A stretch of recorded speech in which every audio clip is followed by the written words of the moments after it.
Good morning, y'all. Thank God it's Friday.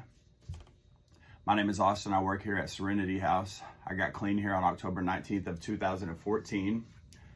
And let's read the just for today.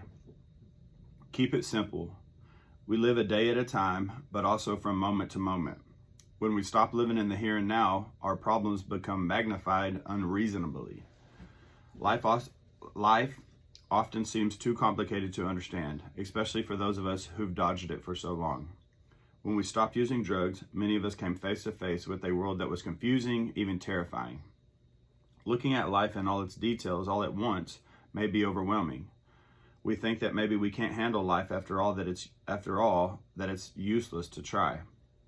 These thoughts feed themselves, and pretty soon we're paralyzed by the imagined complexity of life. Happily, we don't have to fix everything at once. Solving a single problem seems possible, so we take them one at a time. We take care of each moment as it comes, and then take care of the next moment as it comes.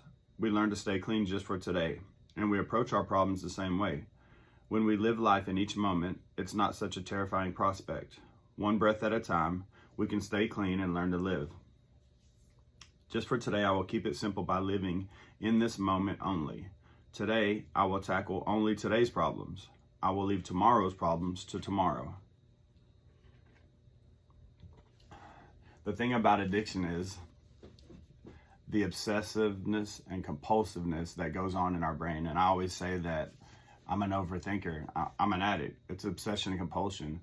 If I'm locked and loaded on any idea, it doesn't matter if it's using a female, a rent, mortgage,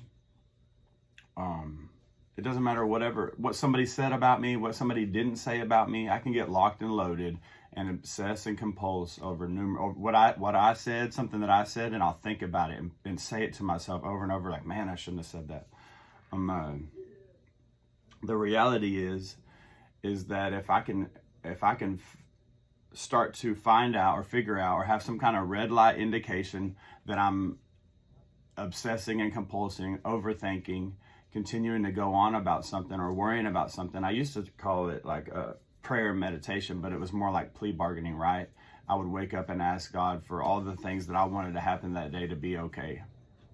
It wasn't until I realized that life on life's terms was going to happen, and I started praying that I would be okay with it, and I would thank God for whatever was going on or wasn't going on during that moment, that I started to learn that I can get away from that anxiety and that overthinking and the obsessive and compulsiveness. It's not easy. I still catch myself right in the middle of it some days, but the reality is that since I've got clean, I tried to keep my problems small in the beginning. I just went to work every day, paid rent at the halfway house I was living at, and made meetings every day.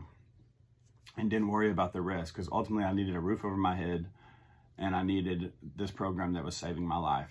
I didn't even have a phone for like the first 3 months, because there was one at the halfway house I was living at. And I just kept it really small, one thing at a time, right? And over a period of time, I was able to take on things that I felt okay taking on. I would get with my sponsor, we would talk, it's time to do this, time to do that, and my life grew into this amazing, blessed life. And I probably take on more than I can handle every day. And so sometimes I just got to count on God, right?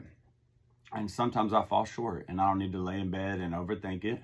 I can just learn and keep moving forward. And I'm grateful today that I have a life that's good enough that I can sit here and share with you that it's going to be okay. The reality is that I've always had what I needed, and let's just be really honest, plus some.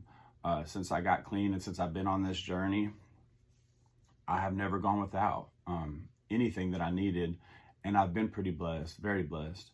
And the things that I thought I couldn't go through, I've been able to go through. And it was the people in the fellowship and God putting people in my life. And so I hope that's your experience. And I hope that that's your experience. And if not, reach out, go to some meetings, plug into some people. I hope y'all have a good weekend. Thank y'all for tuning in, and we will see y'all Monday.